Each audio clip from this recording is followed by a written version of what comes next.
All right, we are live, ladies and gentlemen, boys and girls. We are here. Let's see. Have you ever thought about, doing software in your life? I know I have, and I never thought that I could really pull it off. so we have, so we have Trevor here, who says that he can help us create a successful software product. Is that right, Trevor? He's here right now. That is correct. I'm excited to talk to you about that. I love it. Well, we shall see on this latest on this latest episode of The Authority Project. All right, ladies and gentlemen, boys and girls, feast your eyes and tune your ears. It's that time again. We are live with another episode of The Authority Project. It's the video podcast streamed on Facebook, YouTube, Twitter, and Periscope, where we talk to digital marketers, business coaches, and creators of all kinds on how they've built authority in their field and how you can mimic their success. Developing authority, building your audience, and attracting better clients to your own business. Now, without further ado, let's bring to the virtual stage your host, Brian S. Arnold. All right, we are back on the virtual stage of The Authority Project. It's Brian S. Arnold here. You are the project, and we want to slap authority to your name so you can sell more of what you're great at. And we have Trevor Newberry here, who is going to help us, he says, to create a successful software product, or help us build one, help us create one, whatever the case is. He's going to help us today. So, how you doing, Trevor? How's it going today? I'm doing great. How about yourself? I am great. I am excited to get this going underway here. Took a little while to get you here. We had I think you were that was on me. Something. Yes. Yeah, that was on me. My scheduling has been kind of wonky here lately, so I apologize for that. That's good news, though. Good news. Yeah. So let's get started here. Before we really dive in, can you tell us who you are personally? Sure. And then professionally. Yeah. So my name is Trevor Newberry. I live in Birmingham, Alabama. It's a mid-sized city. It's got a really strong tech scene. My wife and I have lived here. Well, she's been here her whole life. I moved here shortly after finishing a degree in political philosophy. Had no idea what I was doing. Moved to Birmingham and set up shop. I'm 35. I love what I'm doing. Work is really my hobby. But my background's also in music. Obviously, I've mentioned political thought. I just have kind of a broad range of interests. So yeah, it's just me and my wife and the two dogs here in Birmingham. Very nice. I didn't know it was that techy down there. Yeah. There's a tech scene in Alabama? Mm-hmm, there is. You would not think it, but Birmingham has done a really good job of fostering that. So nice. Okay. Great stuff. So can you tell us what project you are currently working on at the moment? Yeah, I'm working, several. I'm working on a really exciting one called Trucker Bucks. So it is a mobile app that helps downed over-the-road truckers source repairs and complete payments really quickly and easily and securely, all with a pretty simple mobile app. It's a really exciting project. The clients are super knowledgeable about the industry. It's live in the App Store. We are in beta phase. Technically, we're selecting people that we onboard to it, but it's got a lot of potential. It's a really exciting project. So that's the most recent thing. That's the fire that I was putting out before I hopped on here. So, yeah. Very nice. Very, very nice. Okay. So here's a new question that I'm asking all my guests now. So this is very new. Sure. To the show. Can you tell us what your daily routine is? How much detail do you want? Not a lot. So Yeah. succinct. Yeah. So I'm up at 6 o'clock in the morning. I have a smoothie. I meditate. I take about an hour and a half before I start my day. I've got my day planned. I do that the day before. I know what my big 3 things I need to knock out are the day before. Wrap up by I start my shutdown process at about 3:30 in the afternoon, and then I am off to the workout at 4 p.m. After that, it's dinner and whatever we decide to do with our evening. Oh, a late workout. Ah, Yeah, I'm an afternoon workout guy. okay. I like Yeah. that. I like that. I All like right. the slow morning is it's a lot better for me. I like it. Good. Yeah. Yeah. That's good. That's good. I don't want to be throwing weight around at 6 o'clock in the morning. That doesn't sound like a good time. It's hard. It's definitely hard. Yeah, I've tried it a couple of times and I can't keep it up. But anyway, Yeah. so let's talk about what led you down this road to software development. What hooked you Sure. into that? Man, it was a really organic process. My background professionally is actually consulting for hospitality, food and beverage, bars, restaurants. Really? That's where I started. I was Okay. really fortunate that I have some good friends and connections in the software industry. And over the past few years, I have been slowly introduced to projects that involved software. They may not have been exactly software. My work may not have been directly with software. Yeah. And as I started to realize the potential that custom software development held, not just for me professionally, but just also for the broad range and flexibility of the types of products you can create, got super excited about it. So I began to move most of my marketing efforts, most of my prospecting efforts in that direction. And over the past 3 years, that's really, I've moved 100% in that direction. So yeah. Wow. Wow. Mhm. Wow. So I'm not technical. I don't code. I work really in product. okay. Yeah. So that was my next question. Do you have to be a Mhm. developer to No, make this happen? no. And that's actually one of the things that I'm really passionate about communicating to people is that you don't. There's a number of different ways to build software. Some more expensive than others. If you don't, it's obviously going to be cheaper if you know how to code. You know, you can write it yourself, but it isn't the only way to do it. So there's a number of different ways to make that happen. Okay, so here's the deep question. How can someone like me Mhm. or anyone with an idea create their own software if they're not a developer? Mhm. Why would anyone take me seriously that I'm just going to start creating my own software? Well, here's the kind of shocking answer to that is they won't, and they shouldn't. Here's the thing about software development, and this is one of the reasons that a lot of people end up in trouble, wasting a lot of money, wasting a lot of time. Is people have an idea for software, and the first thing they do is go talk to a software developer if they don't know how to code, Yeah, and they get a quote for $100,000 to build yeah. an MVP, and they say yes, and then they build something that no one cares about. The Mm, first step to building software is counterintuitive for people that aren't familiar with the process. It's actually very analog validation steps to making sure that the idea that you have is solving a problem that people care about. That's the first step. And that doesn't require a line of code.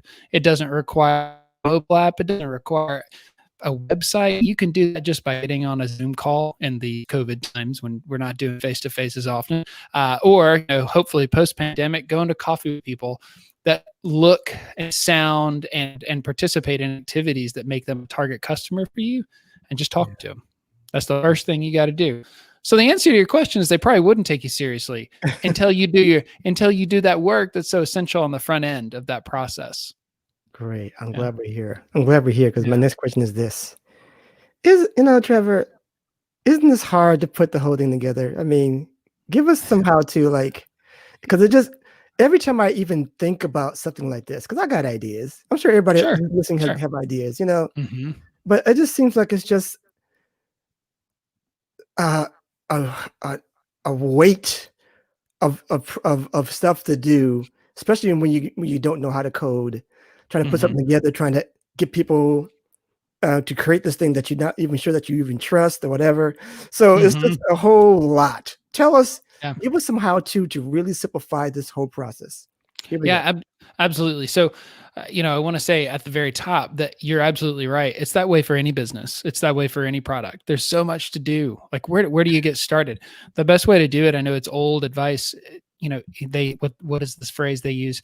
Eat the elephant one bite at a time, right? Yeah. That's the way that we do it. So the first thing that we're going to do, so if you came to me and asked me, the first thing that I would do is I would say, I would want to know and write down, what is your authority in the space that you're trying to build a product, right? So we want to know, what do you know about it? Why would people take you seriously? For the project Trucker Bucks, these guys have been in logistics for 20 years. They have industry expertise, right? Yeah. And if you don't have industry expertise, the first place we're going to start is by getting you some industry expertise, or by bringing somebody into the team that has industry expertise. Yeah. And the second thing we're going to do is we're going to try and understand the problem better, right? And that's where we're just going to go and buy people coffee. We're going to go and buy people lunch. We're going to get on Zoom calls. We're going to write down some really intelligent questions and say, really try to answer, is this a problem that you care about? And more importantly, is this a problem that you're willing to trade something of value to solve? So those are your first two steps, right? Yeah. And these are two relatively straightforward steps. They may take some time, may take you a couple months to knock that out, but hopefully by the end of that process, we've either got you some industry expertise, you have it, or you've put somebody on the team that has it. And then we've started talking to what I call an ideal user, right? So we build a persona of what that ideal user looks like, and we go out and we talk to those people. Once we've got that, then we can start to talk about things like testing demand. People have told us that they care about it, but let's see if they'll do something that indicates if they're actually interested in the solution, right? And that can be something like a landing page, right? Something really simple, MailChimp landing page, Squarespace landing page with an email sign up. And let's say you take a couple of weeks and you put together a 3 or 4 email drip course, right? Super, super high level, doesn't have to be giving away the whole hog. Put it together, you hook it up to MailChimp. Takes a little bit of technical knowledge to get all that done, but you do that. And then if people will give you an email address, the common industry understanding is that people treat their email address kind of like a $20 bill, right? So if you can get people trading you an email address in exchange for the free information that you got a little indication that you've got demand. But do you see where we're going with that? We're not even talking about software yet. We haven't even written a line of code. Right. So and I want to stop there and sort of give you the really big picture here, is that software, no matter what you do, is really expensive to build. If you go with a development shop, your MVP is going to cost you about $100,000. If you're lucky, you can get it down to $75,000, right? If you bring on a CTO that can build it for you, you're going to give up 50% of equity in your company. That's expensive too, right? Yeah. Or it's going to cost you tons of time to learn to code yourself. So no matter what you do, it's really, really expensive. And because software is full of so many unknowns, I like to tell people there's more unknowns than there are knowns. There's a lot of unknowns. Your job at the earliest stages is to take a lot of those unknowns and move them to the knowns category before you start spending money building that product. Okay. So that's a lot of information. I want to stop and see if you want to jump in there, if I should keep going. Yeah. So it just remind me of a story where I had a friend I was actually working with at the time. Talked to him about my idea. He's like, "Yeah, $50,000. I'll start from there." I'm like, "Come on, bro. What 50,000?" Yep. That was disappointing. Yeah. And so we go back to the beginning of what you were saying about asking people questions. Where does that start? 'Cause I know people are probably looking at this like, okay, who are you talking to? How are you getting the nerve? Or that's one question. How are you getting these emails, getting them on a call? Or why are they so? Why would they be helpful?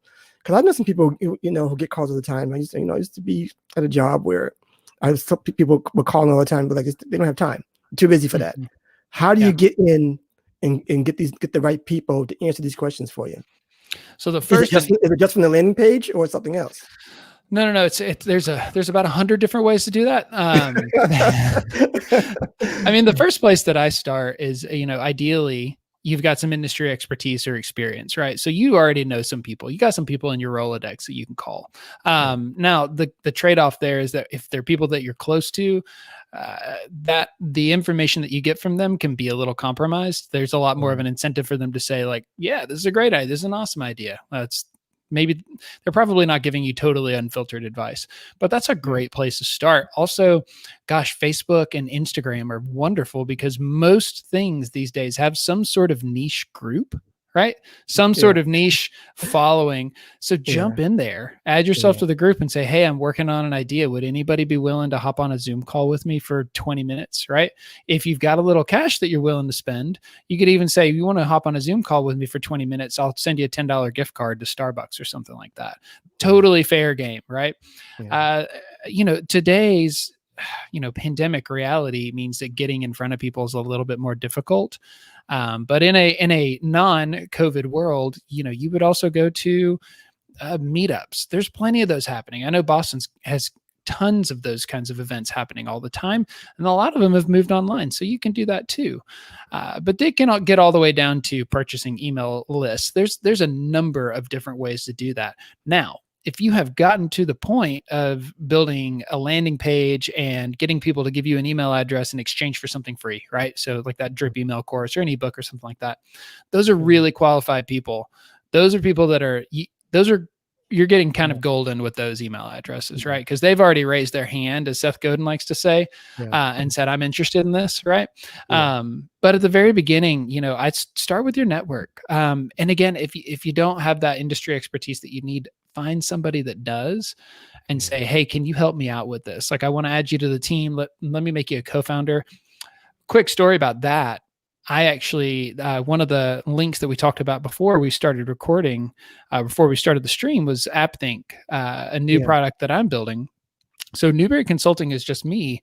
AppThink, I have a co-founder. And the reason I have a co-founder is because I needed somebody with a little bit more expertise in building the actual product than I had, right? So I have been doing consulting in this world for a few years, but my co-founder has probably 5, 6, 7, 8 years of experience in product, like actually being the director of product for startups. So I added somebody that had some, like, I supercharged my team, right? So that's something that's worth considering as well. Now, of course, we had to split the company, which is something you need to weigh. But to me, it was worth it because I'm really excited about this project. And I think it gives it a lot better chance of being successful that way. So I can leverage his network as well as mine. Awesome. Yeah. Awesome stuff. Okay, so nice question. Let me see what I got here. Let me see what I got for you. I've seen software made obviously not by developers, or should we say dedicated developers, and they're not maintained. Yeah. What do you say to that? Because it has to be maintained. So even though I'm starting a product here and it gets finished, right? It's never really finished. If you know about software. So talk to us about that, about the maintenance afterwards and the cost and still doing that. Yeah. You have to maintain your software product. Software is never, ever done. It's an iterative process. We talk about software, I think any product, but software especially has a life cycle. When you're done developing your product, the product's dead. You're done. True that. Yes. You take it offline and you walk away from it. You're always developing. So, a good rule of thumb that I like to give people is that you're going to put about a bare minimum of 20 hours a month. If you have a single product, small team, single product, into maintenance. And that's just purely development. So that's not your product management, your project management. That's purely development maintenance. That's fixing bugs. That's developing new features. That's pushing to the app stores or, putting production, moving staging environments into production environments, things like that. 20 hours a month is the bare minimum. It can surge up to 40, 50, 60. How much that costs depends on how you built your product. So one of the key moves, and we're a little ahead of the cart, a little horse ahead of the cart here, but one of the key moves for a lot of my clients when they have launched their product, most of my clients use a software development shop, right? And they charge, in our area, they charge about $200 an hour, give or take, right? So it's expensive. You do 20 hours to 50, 60 hours. That's a big monthly nut to crack, right? So one of the first things that we want to do with any product, but especially in that context, is to validate the product. So we were doing that beforehand. We were validating the problem, right? Yeah. Now we want to see if we can get traction in the market. So that first stage for a product is not about necessarily making money. It's about finding product market fit before you run out of money, right? Okay. Because finding product market fit before you run out of money means that you can fire your development shop and hire your own developers, right? Okay. Because Yeah. developers are expensive. Developers, senior developer is going to be 100,000 plus a year without even batting an eyelash, right? So why would you hire a senior developer before you're pretty sure that you've got traction? You can scale this thing, right? Yeah. So we stick around with our development shops until we have hit whatever metrics we internally decide will indicate product market fit. When we hit that, then we start to say it's time to start looking for a senior developer so we can kick this $200 an hour business to the curb, right? And most development shops are totally aware that people are looking to do that. You're not going to offend them. They're looking for new clients. They're trying to turn and burn things as well. So that's a pretty normal process. Yeah. Okay, so let's stay there. Once the software is built, now how do we make it successful? Tell us about marketing and onboarding customers and yada yada yada. So marketing is not my central area of expertise. I know enough to be dangerous, so let me make that caveat, right? Marketing is really interesting for software, especially. And when we talk about software today, most people are referring to a mobile app, right? That's what most people are thinking about. I was really fortunate. I picked up the new iPhone. Most people are thinking about these guys, right? Yeah. Marketing for that, it takes two different forms. You can pay for eyeballs, right? So you can advertise, and you can create content and look for organic traction. Now, there's really one way to think about it, two different takes on it, right? Yeah. Paying for eyeballs, you can buy a bunch of eyeballs, right? You can dump money into Facebook, dump money into Google, and people will look at your app, right? They're also going to be super, super low quality views. If you're converting 3, 4, 5% of those views, you're in great shape. You're doing wonderful. Yeah. Versus your organic marketing stuff. Creating content and establishing yourself as an authority in your space is probably the most valuable thing you can do. And I actually try to get my clients to do that from day one. I try to get my clients to start a website, even if it's a basic website, and start writing blog posts that are SEO oriented, right? So we want to make sure that we're competing for the right keywords to get in front of the right people, right? Yeah. Start a Facebook page, get that stuff on there. No one's going to look at it for 6 months. No one's going to care about it for 6 months, right? But you have that, you've got that lead time before you actually start to see the benefit of it, right? So you got to start it as early as possible. The thing with that is that you are going to find yourself getting fewer leads in the early days with organic marketing, right? Yeah. But they're going to be really, really high quality leads. They're going to be people that again, to use that phrase, they raise their hand and say, I'm interested in this stuff. I want to know more about your product. So advertising is a Band-Aid. Advertising is a pipeline filler, but it is not a sustainable way to market any product, especially software. Now, there's another side to that. You want me to keep going? Yeah. Sure. Okay. Yes. So the other side to that is really what I do, and that's product management. Okay. So there's the marketing side of things, and that's getting people just to pay attention to what you're doing, download the app, register a profile. Product management is about refining continually the product to meet needs better and better. So with product management, we're doing user interviews. If I've got 200 people that have downloaded and created a profile, as a product manager, I'm reaching out to those people directly and saying, I want to talk to you about your experience with the app. And I'm gathering qualitative data. I'm also doing things like running demand tests in the app and getting quantitative data. One of my favorite tests that I've ever heard of and done myself is, say you've got a feature, an idea for a feature, and it's going to cost you $15,000 to build it. Yeah. Well, what you do instead is you put a button inside of your app that says that labels the feature, right? And when someone taps it, the feature's not there. It surfaces a page that says coming soon. Click this box to get notified when it's there. So now I've got quantitative data that says people care about this. So I should go ahead and pull the trigger on it. Yeah. Okay. So from a product management perspective, we're actually doing a lot of testing and gathering a lot of data that helps us build a better product for the customer. So you've got the marketing side, putting eyeballs in front of it, and you've got the product management side that's helping to build a better product so that the leads that you qualify are happier and happier and happier. Yeah. Awesome. So you just let me into another question Sure. about data. Yeah. It's a big deal. Tell us Yeah. why that's a big deal in the overall scale of building a software product. With software, well, let me step back. When I Insecurity, but yeah, and security, you got to, yes. See, and because I'm not a developer and I'm not a security specialist, I'm not really qualified to speak to that side of things. I will say, when you select a developer, whether it's your CTO or if you're going to a development shop, you need to have an explicit conversation about what they're doing to make sure that you have redundant security features inside of the software to protect your users and to protect yourself from lawsuits. So just do everything you can. Actually get a lawyer early. Make sure you draw up a really, really solid privacy policy, terms of use.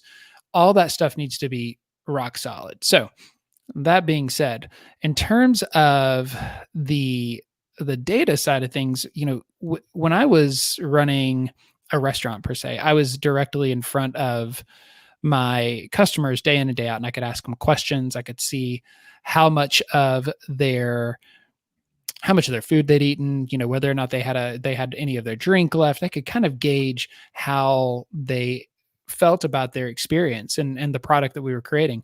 Whereas with software, you're not in front of those people very often. And so you have to make inferences about the quality of what you're creating and what you're putting in front of people and how they're interacting with it, how they enjoy it, right? So data is a huge part of making those inferences and making data-driven decisions. So that's why we do things like run demand tests. That's why we do things like have tools like Firebase installed on an app so we can see when certain events are triggered. We can see how many over certain timeframes, and we could decide ahead of time how many, which one of those events or several events matter the most to us this month. What are we trying to test this month? We watch those things. So, from a product perspective and building a successful product, you have to have that data, because you can't get in front of somebody. You can't get in front of enough people to really understand how they're reacting to your product. You've got to look at data. Yeah. Awesome. So when you guys launch a product, what is that whole thing like to get it off the ground successfully? Are you doing stuff like lifetime deals? Are you giving discounts early? Are you doing giveaways? What is that like? What is launch time like for you guys? Pure chaos. No, it's not. And I have maybe a counterintuitive approach to launch time. Okay. A lot of people want to have a really big launch party or do something really, really big. With software, getting to the point where you launch an MVP, and do you know what I mean when I say MVP? Are you familiar with that? Okay. So minimum viable product. Your job at the very beginning is to build the smallest piece of your product that delivers value, right? And that's what we call a minimum viable product, because that's the cheapest route to market. You can add on after that, but if you try to build the whole hog, you're going to get yourself into trouble. So what we do, because when we launch an MVP, we still really don't know if we've got product market fit, right? So the last thing you want to do is drink from the fire hose when you're still sort of making pivots toward your customer. So I actually advocate for a low and slow launch. Now, there are people that will argue with me on that, and they'll say that that's, you're sacrificing your app store optimization and blah, blah, blah. I play the long game with products. I'm more interested in a long-term sustainable product. I'm not interested in flash. I'm not interested in whiz bang. I'm not interested in inflated metrics. I'm interested in building a product that solves a problem that people will pay money for, so that my customers and my clients can have successful products. So we don't do a lot when we launch, right? We'll put it in the app store. We'll let a select few people know. And what our first goal is to get enough people on the app or registered on the website or whatever it is to generate meaningful data. That's the goal. And that's the only goal that I care about, because the first thing I want to know is, okay, this is in a live environment now. How many fires do I have to put out? right? How many? Yeah. Because it's inevitable. You move Yeah. from what's called a staging environment, which is a test environment, into a production environment, Yeah. and all hell breaks loose. It Yeah. it does. We literally with a client the other day, we were onboarding in sort of a beta phase, and somebody got stuck in an onboarding loop. It would ask you to accept the terms and conditions, and then it would loop you back to the top of that and loop you back to the top of that. And that was it's like, what happened? We've tested this over and over again. And they're Right. just little gremlins, otherwise known as bugs, that just they pop up. Yeah. And I don't want 150,000 users experiencing that feedback loop. Yeah. That's bad for my reputation. So Yeah. actually launch is I said chaos. I was joking. It's actually pretty chill. If I have anything to say about it, because Yeah. I'm not trying to flood our app with users. Yeah. Right. Yeah. Awesome stuff, man. Awesome stuff. Let me see if I have anything else for you. I'm just like I'm can you make it seem joyful though after this whole process? Because it still seems like a lot. It is. I mean, we're talking about lawyer. I mean, it's great when it happens. I mean, who doesn't want to have a great, successful software product, right? Mhm. Here we go. Is there a particular type of software that we should be, maybe to start off with, that is like simple? Like let's start there, maybe with like some kind of productivity thing, or some kind of simple SaaS, something that's simple that we should start off to maybe get our feet wet. Do you think, or is it just something that if it feels right to you, and just go with what feels right to you? So the answer to that question is no. Yeah. There's not. I've yet to run into. I've had so many people say, come to me with ideas and say, well, you just do this and you do that, bada bing, bada boom, and you got an ass. Nope. It's going to be an arduous process. It's long and it's complicated, and it can be very frustrating. Here's the joyful part of it for me. I don't think that that's any different than starting any other business. You want to launch a sneaker line, you're going to have a lot of headaches. You got to you've got to source materials. You got to get manufacturing. You got to do logistics work. It's a big pain, right? Yeah. Building a piece of software is no different. The joyful part to me, and this comes from my background, not just it is professionally, but in a meta way, but working with locally owned businesses. I have seen the way that a product or a business can impact a community. Yeah. And what I get excited about is I think software is so exciting because it can be anything you want it to be. It can't be all of the things, but it can be anything you want it to be. You can solve some really, really sticky problems and really make a profound impact on people's lives. I mean, look at, the typical examples of like Airbnb, Uber, Lyft, Facebook, for better and for worse, Instagram, things like that have become, again, sometimes not in a very positive way, but for a lot of people, just really enriching experiences and parts of their lives. In this COVID era, my wife and I have been able to travel via Airbnb by watching for people that have agreed to certain cleaning protocols, right? And certain sanitation protocols. It's had a profound impact on our lives, just the software that these people have built. So for me, that's the North Star. Is I'm looking for, you keep hearing me say this problem we're solving. I'm looking for, what's the mission here? What's the vision? The product, the software is just the tool that we use to get to that end game, and that's the dirty little secret of software. People sort of put software on a pedestal, and frankly, it's just a tool, right? It is what it is. It's not anything super magical. But you need to be thinking about how you're going to make a big difference. And that doesn't have to be like a social issue or anything. It can be something like Instagram, where you're just flipping through people's pictures, but that made a huge splash, right? Made a really big impact on people's lives. So to me, that's the joyful part. I get super pumped about that. I get excited every day when I think about the truckers that might use trucker bucks in the next few months, and be able to find, a roadside technician when they're broken down easier than they could beforehand. That makes their lives better, and that gets my iPhone to me faster too. So definitely. I love that new iPhone. So nice. too. So sweet. Oh man. Okay. So anyway, great stuff, man. You answered everything like a pro. Loved it. I have one last question for you. Sure. And I ask this of all of my guests. Sure. And it goes something simply like this. There are people out there who have similar interests. They love what you're saying. They want to start a software product. And they see maybe other products out there already. And they think to themselves, you know what?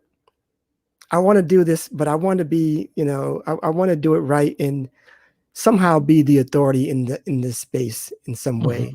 Can you give them like a few tidbits of, of inspiration or whatever, or steps or whatever, however you want to say it? I'll put you front and center to tell them what to do to get to that point. 100%. So, the advice that I'll give you is maybe a little bit on the stoic side of things, but a very good friend and mentor of mine, his name's Mo Bunnell. He's in Atlanta, Georgia, and he runs a business development training firm. And we were talking one day, and it's just lamenting how I wasn't able to fill my pipeline, and I just needed to be better at what I did. And he said, you know what, Trevor, you need to do more work. You need to do more work. If you spend all of your time trying to learn more, there's always going to be something else to learn. If you spend all of your time trying to perfect your knowledge and your craft, you're going to be a really smart guy with no work, right? He said, you learn as you do the work. And that, I think, was such an impactful thing to hear. And he was right. I took jobs, some of them maybe I shouldn't have, but I took jobs that scared me, right? I took clients that I went, ooh, maybe I'm not quite cut out for this, but I did it anyway. And they didn't all go smoothly, but they all worked out, and I learned a lot. So, when you look around, especially in the world of software, you're going to see competition. That's a good thing. That means that somebody cares about what you want to build, right? If it's super flooded, that you'll have to make that decision on your own, but finding competition is not a bad thing. And you need to get out there and do some work. You need to practice and build your skill set that way. That is the best way to learn. That's the best way to get better at what you're doing. That is absolutely perfect. Absolutely perfect. I love that. I hope that everyone got their answers today, because I know that I have. This is great stuff. Yeah. Great stuff. I appreciate every question, every answer that you're giving today. Just amazing stuff. I'm glad that we got you on here. It's got to get you on here. It took a little while, but it's all right. Please tell the listening audience where they can find you after the show. Sure. Yeah, you can find me. The easiest way is email. So Trevor at newberryconsulting.com, Trevor at that URL right there. Super easy. You can also just go to that website. There's a contact page. Or, if you find me at Newberry Consulting on Facebook or Instagram, you can shoot me a message there too. It won't, it'll all get to me. I also have the same contact with AppThink. So either one of those will work. So Trevor at appthink.io, at AppThink on Facebook, at AppThink on Instagram. So feel free to shoot me a message. Awesome stuff, man. Great. I love it. Perfect. Perfect stuff. I hope you guys understood the process of creating a successful product here with Trevor. Great stuff. I have nothing else. Do you have anything else that you want to add today? No, man, just, if your listeners, if the viewers are interested in creating a software product, reach out to me. I'm not going to charge you. I love talking to people, and if I can be helpful, I want to be helpful. If that turns into a working relationship, great, but I'm happy to help in any way that I can. So please feel free to reach out to me. Awesome. Great stuff. You heard it here first. Go out and talk to this guy. Just reach out and reach out and talk to this guy. He's there for you. And I appreciate that. So everybody, before you go, please get onto my email list, theauthorityletter.com. Join the list, build your platform. We're doing that every week to help you.